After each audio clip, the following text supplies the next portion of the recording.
Welcome to the Sherpa Chalet on Mount Podcastia, where it's time for podcast picks with Jim the Podcast Sherpa. You'll get to hear about podcast recommendations for your podcast playlist, along with occasional interviews with other podcasters and video hosts. Now waiting for you is your host, Jim the Podcast Sherpa. He's just like you imagined. But don't worry, we'll make it up to you somehow. This week on Podcast Picks with Jim the Podcast Sherpa, meet Taylor Nichols, actor and the host of the Bike Talk podcast. Taylor has been an advocate for bike riding for quite some time, but the Sherpa still maintains his favorite mode of travel, running away and hiding. Welcome to the Sherpa's Podcast Picks. It's the podcast about, podcasts. And now, coming to you from Mount Podcastia, here's your host, who wonders what's on your podcast playlist, Jim, the Podcast Sherpa.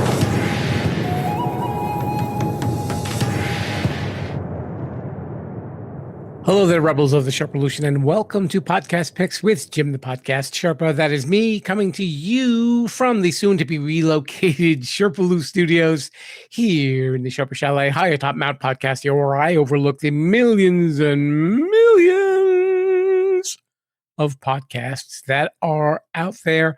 And welcome to the show. It's a podcast about podcasts. How could you go wrong? And you got me to guide you right through it. And this week, we are speaking to a podcaster who is also an actor. As a matter of fact, he is primarily an actor by trade, and he's also got a podcast called Bike Talk. Not a lot of mystery there, folks.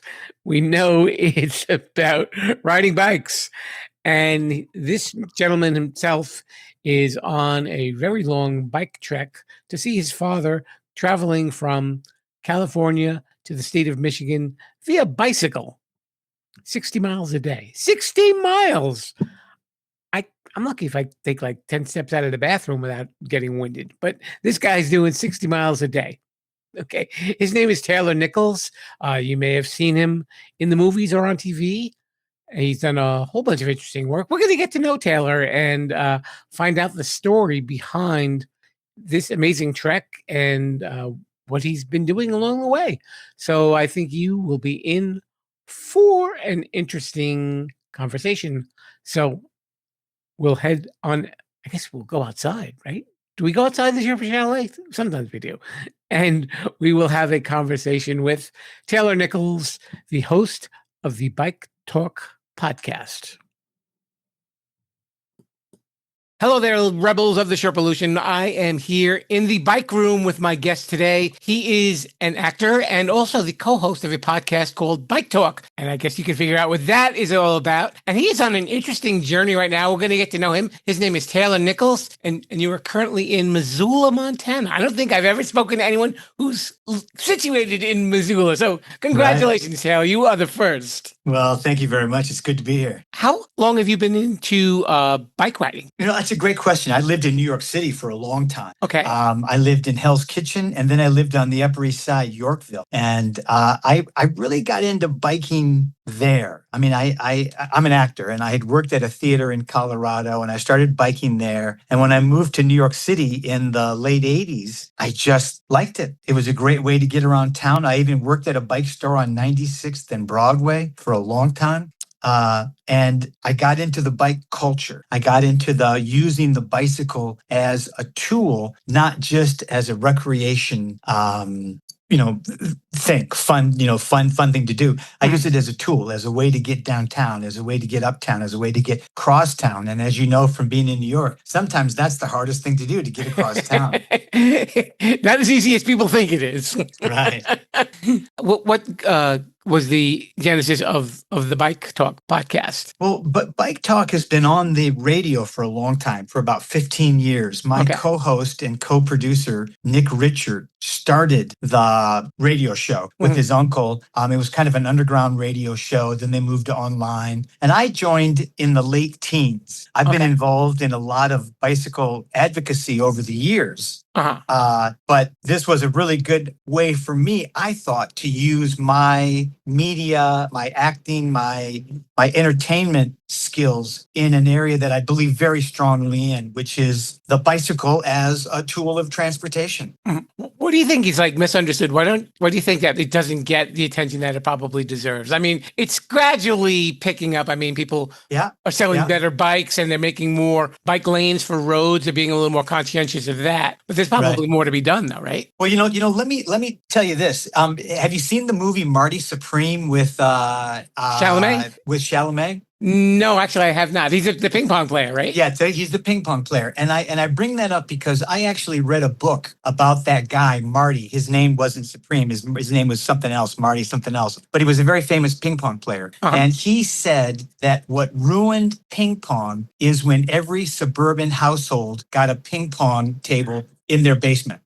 And what he said was that ping pong became a toy, a kid's game, and it was no longer a sport. And I think that that's how a lot of people look at bicycling. It's a kid's toy. I did it when I was a kid. Maybe there's Lance Armstrong and there's people who race, but it's not really something that adults do. And I think that idea has carried over from the suburban life of the 60s, 70s, 80s to today. And we need to embrace it as a tool. And that's why Nick and I do Bike Talk, because we talk all the time about how, wonderful it is to ride, but how wonderful it is to ride to the store and pick up your groceries for a few days and then ride back home. Right. And I'm thinking about what you're saying, as you're saying, and really, I mean, the only time that biking really gets attention is when you hear about the Tour de France or maybe like an Ironman competition. Right. And that's about it, or right? somebody killed on the road. Right. Yeah.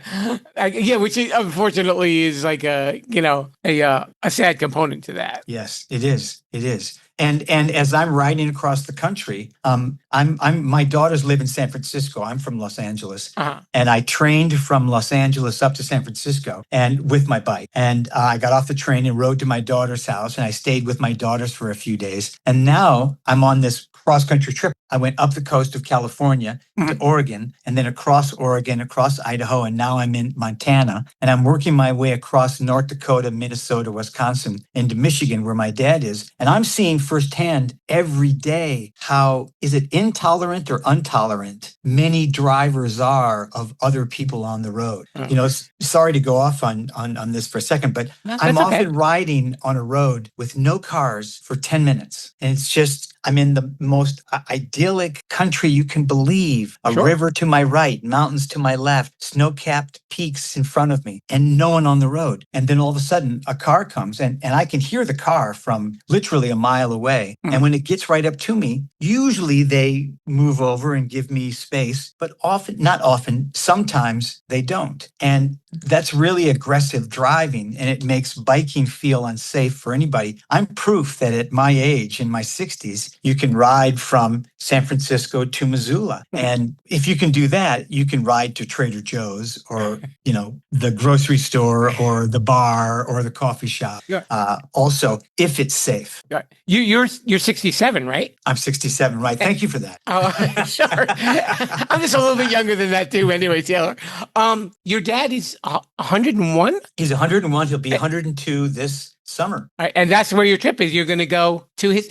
How many miles do you ride a day? Well, it varies. I thought I could do about 65, 70 miles a day. Okay. And I certainly have done that on a few days. But with the amount of mountains I've been going over and the amount of wind that I've been dealing with, I've been doing less than that. Okay. Probably an average of 55 miles a day. So how many hours is that in like the course of a day if you're doing that? Well, it's almost the whole day when you figure out stopping and taking pictures and looking at, one of the great things about the bicycle is it moves at the speed of observation. So you see things you just don't see in a car, and snake tracks across the road, bald eagle I saw, just some really wonderful things. And part of the pleasure of this kind of traveling is taking your time to notice the small things. So I'm stopping more than I thought. When I am at home and I go out with friends and ride, we can ride 30, 40, 50 miles in, 3-4 hours. But 50 miles takes me about 6 hours.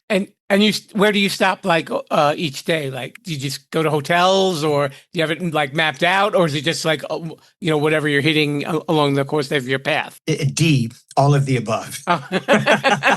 Okay. Meaning that I have a rough idea of where I want to go. Mhm. And then each day I kind of schedule that out for, I can make that campground in about 65 miles. Okay, good. I got to push today. Or 55 miles, it'll be a little bit easier or whatever. So I have a map that shows me where certain campgrounds are. They also show me where certain towns are. And today I'm in a town, Missoula. So I'm doing laundry, I'm doing shopping, I'm talking to you, I'm sleeping in a bed. But this morning I woke up at the Lolo Hot Springs, where I had stopped last night and gotten in the hot springs and then went to my campsite and slept, and it was beautiful. It was wonderful. But this morning I woke up to rain, so all my gear was a little bit wet. So tonight was a good night to stay in a hotel and clean up and dry out. Have there been any sites that have just kind of like took your breath away yet? Because I'm sure that's this beautiful country up there anyway. Almost all of them. I mean, I'm not kidding. I'm not kidding. There are some ugly parts of every place. Right. But you're right about this stretch through Oregon, through Idaho, the Snake River, the Loxa River, the Little Salmon River, the Bitterroot Mountains, the barns and the houses that you see. There's a lot of Victorian houses. I wasn't expecting to see that. I thought that was sort of more back east, from the early 1900s. But these really beautiful, I've been taking lots of pictures of barns for some reason. And I'm really taken by them. So not only are the man-made structures beautiful, they don't compare with the nature-made structures. Yeah. Well, I guess like for someone, who's acted in New York and I imagine Los Angeles too. Yes. Yeah. When you're just away from that whole setting and you've got wide open sky and just beautiful natural scenery that's not painted on or anything like that, it's got to be like really like hit your senses hard. Yeah. And the nighttime, I might add, is the best. One of the things about camping is you're just away. You're away from towns, cities, and away from lights. So if it's a clear night, the heavens, I'm not a religious person, but the heavens shine bright. Okay. I like that. That's very poetic. Now, I want to actually get into a little bit of your acting career because I know you were in Barcelona. Yeah. A long time ago, but yeah. And you did the show Pen 15. Yep. On Hulu, and if people write the title down, they'll kind of get the joke. Yeah, totally. No, it was a very funny show, and we really enjoyed doing it. It was a lot of improv, and I often write in a bio for myself when people ask for it for a project I'm working on. That I've been able to connect generations because I worked with James Garner. If you remember Jim Garner from Rockford Files and all the movies. I've worked with Angela Lansbury, Charlton Heston. Oh, wow. Shelley Winters. I played Shelley Winters' son in a movie. Really? So I really got to work with all these iconic golden era Hollywood stars and do Pen 15. That's a pretty wide span there. Sure is. Yeah. And you were also involved in theater as well, right? Yes. Yeah. I've been on the board of a theater in Los Angeles for about the last 3 years, but I've worked in the theater in New York and on Playwrights Horizons and a lot of regional theater, and in Los Angeles at the Geffen Theater and places like that. Yeah. Mm-hmm. So I got to ask you one question about your trip. Now you said it's 101. He knows you're on your way, right? Yeah. Well, it was really funny. I stopped on my way up Lolo Pass, which is the pass that I just came over to get to Missoula. There were a whole bunch of motorcyclists, and you see lots of groups of motorcycles on these back roads. They are, enjoying the roads just as we are. Sure. And for the most part, they're very polite. They, wave or whatever, and they give me space on the road. And I was riding past this group that had stopped, and a few of them were drinking beer. But one guy asked me if I wanted a water, and I said, yeah. So I pulled over and talked to him for a little while. And they asked me what I was doing, and I told them that I was going to see my father, who's 101. And one of the guys said, "You better hurry up." Well, I just want to be sure that, like, when you get there, like, you're not knocking on the door. He's like, oh, he went out. He'll be back in a couple of hours. It's like, No, he knows I'm coming, and I'm really looking forward to riding into the driveway. He lives in the house I grew up in, and I had a paper out as a child, and I have memories of riding in and out of the driveway, doing my paper route, especially when there was snow piled up and you had to plow through the snow to get into the driveway. But I want to ride into the driveway and see my dad. All right. I like that. That is so cool. Now, I'm going to guess this is the longest route you've ever taken. Were there any other trips that were like a little bit shorter? I've done a couple of trips. I did one like 10-day trip with my brother across the state of Washington, which was really fun and really kind of got me in the idea of doing this kind of long trip. And then I did a long trip by myself through Yosemite National Park and some of that area of California. And I like biking by myself also. It's you reach out to other people more when you're biking by yourself than you do when you have a partner with you. I can see that. You're going at your own pace, and then you're really making split second decisions as well as like where you want to go. Like, and if there's a change of plans, you don't have to ask anybody. You just do it. Right. And but you also don't get to consult anybody about making some of those plans. And that's a very worthwhile process of making your case to someone else of why we should stay or go or eat or take this road or that road or, whatever the question at hand may be. Do you have any like advice for people who want to take long trips like this? Well, the thing that I've learned on this trip is to be more comfortable with my navigation systems. I'm using Adventure Cycling and Ride with GPS, these two online organizations that have maps and lots of information about the route that you may or may not take. And I am not as good at navigating those websites online as I probably should be. Whether that's my age or my ignorance, I don't know.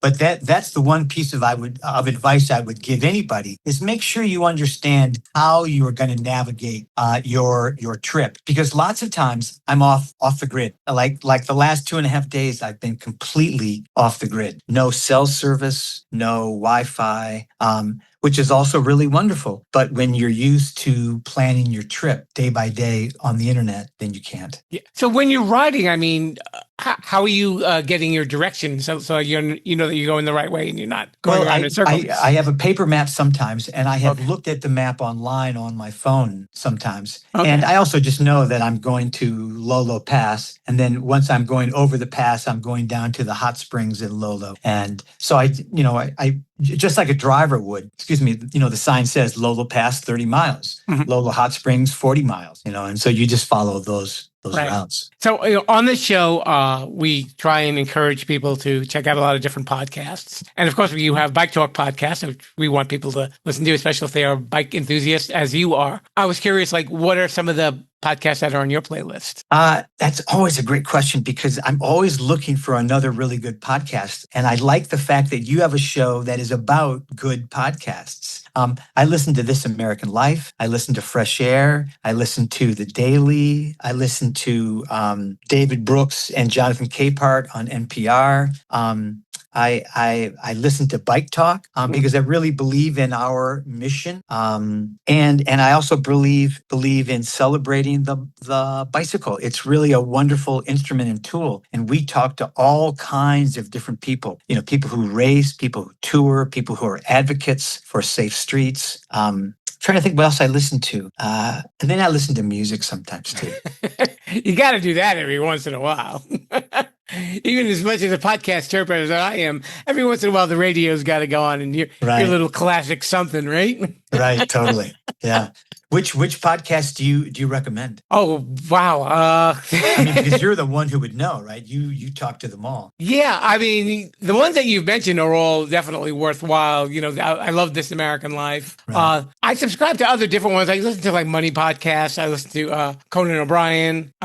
He's a lot of fun. I'll listen to the Bill Maher podcast, even though I'm not very political, but I get a kick out of him. So yeah. But I'm always just pulling things off the charts. So even if I just listen to one episode, Right. I'll see if I like it. And sometimes I like it. There's one called Science Versus, which really takes a look at a lot of different scientific issues and stuff. Not too biased or anything like that. Right. They are science writers, so it's a really great perspective, I think. And the hosts are enjoyable too. They're all very intelligent people. I love shows about science and about history that I don't often listen to. Mm-hmm. They can catch my ear. I'm always looking for the right history podcasts. There was some that I like, but there's just one that's out there that I know it's gonna speak to me better than the other ones do. Right. You know. Let me ask you one more question. Sure. When do you listen to podcasts? How do you listen to podcasts? Okay. I'm usually listening when I'm driving. Yeah, that's course. Probably the biggest time. Or even during the weekends when I'm just getting ready, just brushing my teeth and shaving and, just have the phone on. Yeah. Okay. Yeah. Because I do the same thing. I do it when I drive. I listen to it when I ride my bike. And I listen to it when I'm doing chores around the house. The job that I have now, unfortunately, which we don't talk about on the air, I can't wear earbuds. So, but the previous job that I had, I could. So I listened pretty much all day because I was at my desk. Right. And even when I was working from home, this was it was relaxation. Listen to a podcast. Oh, it's break time. I think I'll take a nap. Come wake up, go back to work and listen to some more podcasts. Right. It's a perfect little life for me. Perfect. Love that. Is there any way that people can find out about your journey and how far you are? That can Absolutely. First, they can listen to Bike Talk at biketalk.org or on Spotify or Apple Music. Mm-hmm. But it's on the radio also, right? It's on the radio. Yeah, we're in 16 markets around the country. Okay. And again, it's called Bike Talk. Most people listen to us online, though, on Spotify or Apple Music. But I also have Instagram, taylornichols.bikelife. Okay. And then, things like Strava and stuff like that. But that's pretty much for hardcore bikers. So really, Instagram, taylornichols.bikelife or at biketalk.org. Very cool. So his name is Taylor Nichols again. Bike Talk is the podcast. He's on the journey. We got to all be rooting for you now, Taylor. Well, thank you very much. It's been a pleasure to talk. You're a great spirit. Yeah, I got to follow you on Instagram and see if you'd hold out a sign saying, I'm at Dad's house. I will certainly do that. Thanks for coming on the show. Thanks for having me. Listen and subscribe on podcast apps everywhere. And we're on YouTube at Sherpa-lution.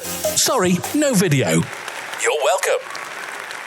Thank you so much to Taylor Nichols for swinging by the show. And he didn't really ride by. He doesn't pass through Mount Podcastia on the route to see his father, but that's okay. We'll let it slide this time. But be sure to check out the Bike Talk podcast and also keep an eye open for any TV or movie projects that may come up for Taylor.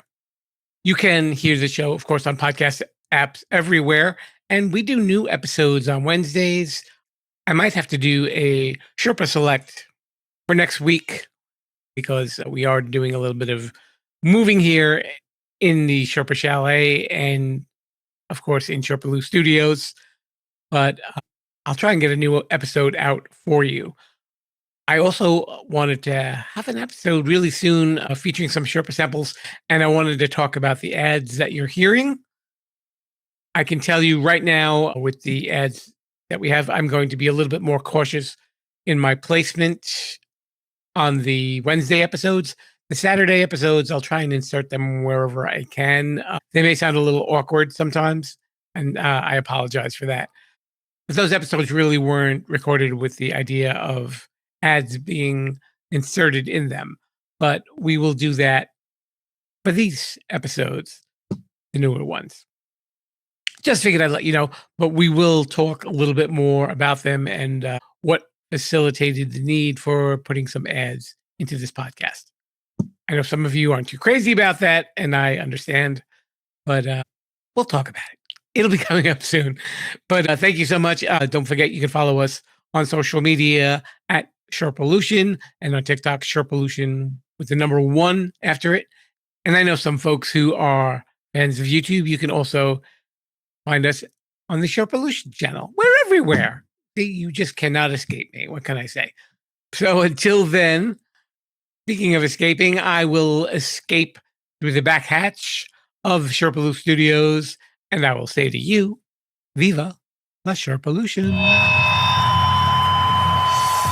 Thanks for listening to the Sherpa's Podcast Picks. The podcast is now over. Please disperse and tell everyone about us. As long as they don't put us back in jail. Viva la Sherpa-lution!